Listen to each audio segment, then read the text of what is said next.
এখন সময় এসেছে, কোন নয় ছয় চলবে না। সংস্কারে জনগণে যে হ্যাঁ ভোটে ম্যান্ডেট দিয়েছে দ্রুত বাস্তবায়ন করতে হবে। সাথে সাথে বাংলাদেশে সন্ত্রাস, চাঁদাবাজি, দখলদারিত্ব বন্ধ করার উদ্যোগ নিতে হবে। পার্লামেন্টে যে ভোট ডাকাতরা গিয়েছে, জনগণের সামনে আমরা বিরোধী দল হিসাবে হাজির হয়েছি। আমরা রাজপথে থাকব, কড়ায় গন্ডায় ইঞ্চি ইঞ্চি করে জনগণের উপরে যারা ভোটের ইঞ্জিনিয়ারিং করেছে, ভোট ডাকাতি করেছে, নতুন ভাবে জুলুম চাপিয়ে দেবার চেষ্টা করছে, ওরা নির্বাচন চায় না। আমরা তোমাদের চোখে আঙ্গুল দিয়ে দেখিয়েছি আমরাই বাংলাদেশে গণতন্ত্র চাই, তোমরা চাও ভোট ডাকাতি করতে। ওয়া রাহমাতুল্লাহি ওয়া বারাকাতুহু। প্রিয় দেশবাসী, সাংবাদিক ভাইরা, 11 দলীয় জোটের সম্মানিত নেতৃবৃন্দ, আমরা আল্লাহর কাছে শুকরিয়া জানাচ্ছি যে আল্লাহ তাআলা জনগণের সামনে যারা ভোট ডাকাত তাদেরকে উন্মোচন করতে আমরা সক্ষম হয়েছি। বাংলাদেশে ওরা শুধু ভোট চুরি করে নাই, ডাকাতি করেছে। আমাদের সুস্পষ্ট অনেকগুলো দাবি রয়েছে। আজকে নির্বাচনের পরে 11 দলীয় যে ঐক্য রয়েছে, আমরা জনগণের সামনে উপস্থিত হয়েছি।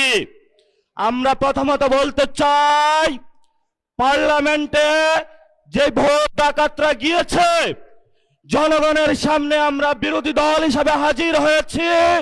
আমরা রাজপথে থাকব, কড়ায় গন্ডায় ইঞ্চি ইঞ্চি করে জনগণের উপরে যারা ভোটের ইঞ্জিনিয়ারিং করেছে, ভোট ডাকাতি করেছে, নতুন ভাবে জুলুম চাপিয়ে দেবার চেষ্টা করছে, আমরা তাদের কাছ থেকে বুঝে নেব ইনশাআল্লাহ। আমি সংক্ষিপ্ত কথা বলবো। আমাদের ভাই শহীদ উসমান হাদি আজকে আমাদের মধ্যে থাকতে পারতেন। সংসদ সদস্য হিসাবে ঢাকা 8-এর আল্লাহ ওনাকে শহীদ হিসাবে নিয়ে গিয়েছেন। আমরা বিচারের দাবিতে মাঠে গিয়েছি। আজকেই যেহেতু বিরোধী দলীয় যাত্রা হচ্ছে এই বায়তুল মোকাররম থেকে, আমি সরকারের কাছে আহ্বান জানাবো, দেশের কাছে আহ্বান জানাবো, প্রশাসনের কাছে আহ্বান জানাবো, আপনারা দ্রুত গতিতে শহীদ উসমান হাদি ভাইয়ের হত্যাকাণ্ডের বিচার যাতে হয় সেই উদ্যোগ নিন। আমাদেরকে এতদিন বলা হয়েছে বিচার এবং নির্বাচন মুখোমুখি দাঁড় করাবেন না। আমরা মরিয়া প্রমাণ করিলাম যে আমরা নির্বাচন বিরোধী নই। এখন সময় এসেছে শহীদ উসমান হাদি ভাইয়ের হত্যাকাণ্ডের বিচার করতে হবে। তৎকালীন সময়ে সংস্কারের নিয়ে বলা হয়েছিল, সংস্কার এবং নির্বাচন বিরোধী করার চেষ্টা চালানো হয়েছিল, ট্যাগ দেওয়া হয়েছিল ওরা নির্বাচন চায় না। আমরা তোমাদের চোখে আঙ্গুল দিয়ে দেখিয়েছি আমরাই বাংলাদেশে গণতন্ত্র চাই, তোমরা চাও ভোট ডাকাতি করতে। এখন সময় এসেছে, কোন নয় ছয় চলবে না। সংস্কারে জনগণে যে হ্যাঁ ভোটে ম্যান্ডেট দিয়েছে দ্রুত বাস্তবায়ন করতে হবে। সাথে সাথে বাংলাদেশে সন্ত্রাস, চাঁদাবাজি, দখলদারিত্ব বন্ধ করার উদ্যোগ নিতে হবে।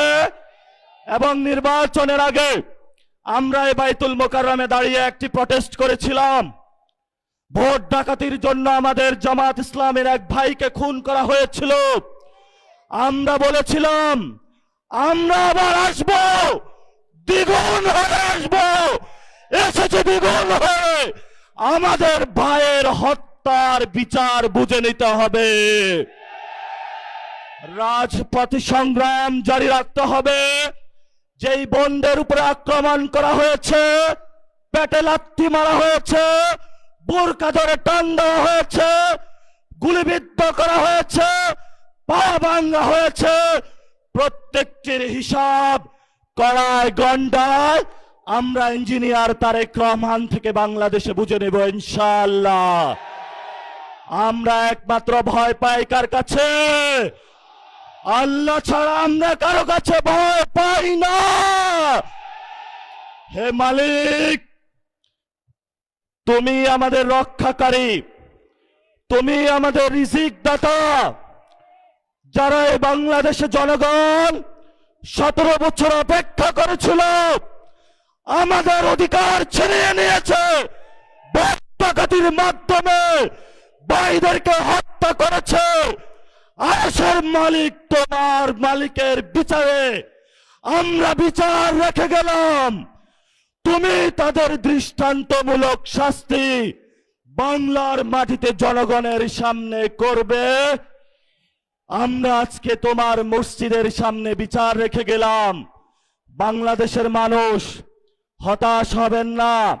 লা তাহজান ইন্নাল্লাহা মানা, আল্লাহ আমাদের সাথে আছেন, শক্তিমান, ভয় নাই, জয় করব আমরা ইনশাআল্লাহ। দ্বিগুণ হয়ে পার্লামেন্টে যাব। সবাইকে আসসালাম, সবাই দোয়া রাখবেন। আসসালামু আলাইকুম ওয়া রাহমাতুল্লাহি ওয়া বারাকাতুহু।